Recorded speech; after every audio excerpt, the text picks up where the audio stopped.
Marhaban ya Ramadan, marhaban ya Ramadan, marhaban ya Ramadan. Assalamualaikum warahmatullahi wabarakatuh. Selamat sore sahabat Kalam, kembali lagi di kajian Islam Nasional. Sahabat Kalam, sore kali ini kita ditemani oleh Ustaz Aditya Dras. Baik, kita beri salam dulu untuk beliau. Assalamualaikum Ustaz. Ustaz, bagaimana kabar hari ini? Alhamdulillah baik. Baik gimana? Alhamdulillah baik juga. Ustaz, sekarang kita sedang berada di Kalam, kajian Islam Nasional. Ustaz, pesantren tahun ini kita mengambil tema Nabi Musa alaihissalam. Untuk itu pasti akan ibadah apabila kisah Nabi Musa alaihissalam dijelaskan oleh Ustaz secara bersama. Nah, Ustaz, kira-kira pertemuan pertama tentang kisah Nabi Musa alaihissalam diawali dengan kisah apa ya? Mungkin kita akan bercerita tentang masa kecil Nabi Musa. Insya Allah, kedengarannya seru sekali sih. Baiklah Ustaz, kayaknya pemirsa sudah gak sabar ingin tahu ini kisah Nabi Musa alaihissalam. Monggo dipersilakan Ustaz. Assalamualaikum warahmatullahi wabarakatuh. Baik, serta teman-teman kawan yang sangat saya hormati, alhamdulillah pada kesempatan kali ini kita akan membahas tentang Nabi Musa yang berkaitan dengan tema pesantren Ramadan SMA Nasional.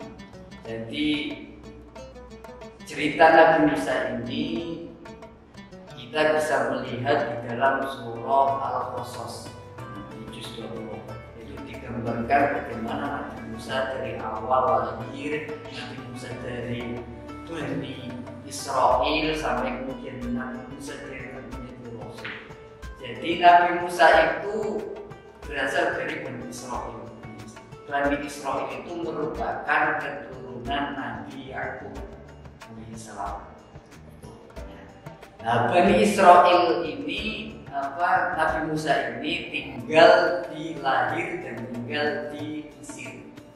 Yang kita ketahui pada saat itu rajanya Raja Fir'aun, raja yang sangat sewenang-wenang, yang sangat sewenang-wenang dengan rakyatnya seperti itu. Jadi pada saat itu Raja Fir'aun itu bermimpi ada api dari negara Syam mengarah ke ke negara Mesir. Nah, api itu membakar negara Mesir kecuali rumah-rumah Bani Israel. Jadi rumah-rumah Bani Israel itu tidak terbakar karena Bani Israel itu milik Allah. Kemudian Firaun itu bertanya kepada ahli nujum, artinya ahli perbintangan. Bahasa sekarang kita sebut dukun. Nah, bertanya, kenapa? Apa isyarat dari mimpi ini? Mungkin para ahli nujum ini, para tafsir mimpi ini mengatakan bahwasanya kalau ada seorang anak laki-laki yang akan mengkudeta Firaun, akan menguasai kota Mesir dan mengkudeta Firaun, sehingga Firaun tidak menjadi raja lagi. Nah, dari tafsir mimpi itu kemudian Firaun itu takut jangan sampai tahta kerajaan yang sudah saya perjuangkan, ya kan, kemudian hancur sia-sia. Hingga akhirnya Firaun menyerukan pada bala tentaranya, pasukannya untuk memata-matai ibu yang sedang hamil. Jadi semua ibu-ibu yang hamil di negara Mesir itu dimata-matai, diintai semua oleh pasukannya Firaun ini. Jangan sampai yang lahir seorang ibu itu seorang anak laki-laki. Lalu bagaimana kalau dia itu anak laki-laki? Maka harus dibunuh. Itu digambarkan dalam surah Al-Qasas itu yudabbiru abna'ahum wa yastahyi nisa'ahum. Kalau lahir anak laki-laki maka disembelih. Kemudian kalau perempuan gimana? Maka dibiarkan. Nah, dari situ kemudian ibunya Nabi Musa ini khawatir. Bagaimana kalau anak yang lahir ini ternyata laki-laki? Sedangkan seorang yang pasti tidak mampu anaknya lahir masih bayi, masih kecil, kemudian Allah menurunkan firman-Nya, alirkanlah saja ke sungai ini. Maka nanti aku yang akan menjaganya, kata Allah.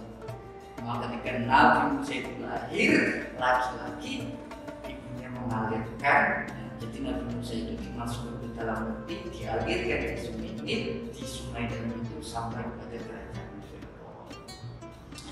Ketika sampai kerajaan Fir'aun, di situ ada istrinya Fir'aun yang kita kenal sebagai Siti Asia. Siti Asia ini kemudian dia mengambil apa itu yang ada di peti itu.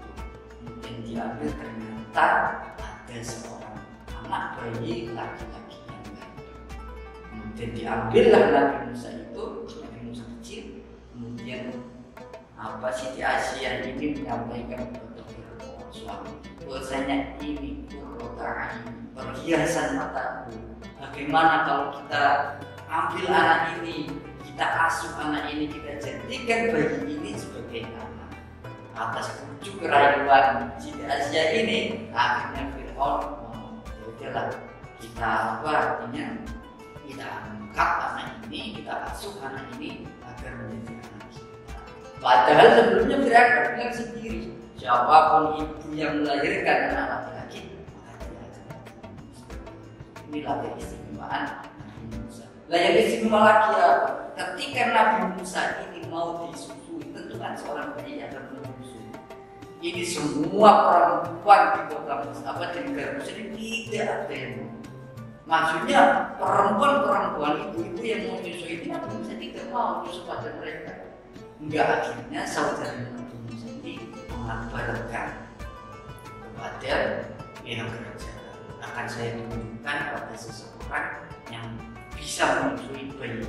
Karena sebelumnya saudaranya Nabi Musa ini minta mengikuti petinya Nabi Musa ini sampai mana itu Nabi Musa, hingga akhirnya sampai ke kerajaan Fir'aun.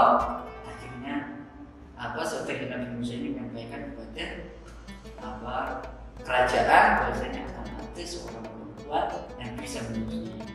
Hingga akhirnya Nabi Musa kembali ke keluarganya, disusui Nabi. Itulah masa kecil Nabi Musa dengan segala peristiwa yang mungkin sangat menggambarkan seperti itu. Insya Allah sangat seru banget ya awal kisah Nabi Musa alaihissalam ini. Oke, pemirsa kalam, demikian tadi kisah Nabi Musa alaihissalam tentang masa kecilnya. Bagaimana kisah selanjutnya? Pasti pemirsa kalau penasaran kan? Simak selalu kalam di setiap menjelang berbuka puasa. Makasih Ustaz Adin atas waktunya. Sekian dari kami. Wassalamualaikum warahmatullahi wabarakatuh. يا رمضان مرحبا يا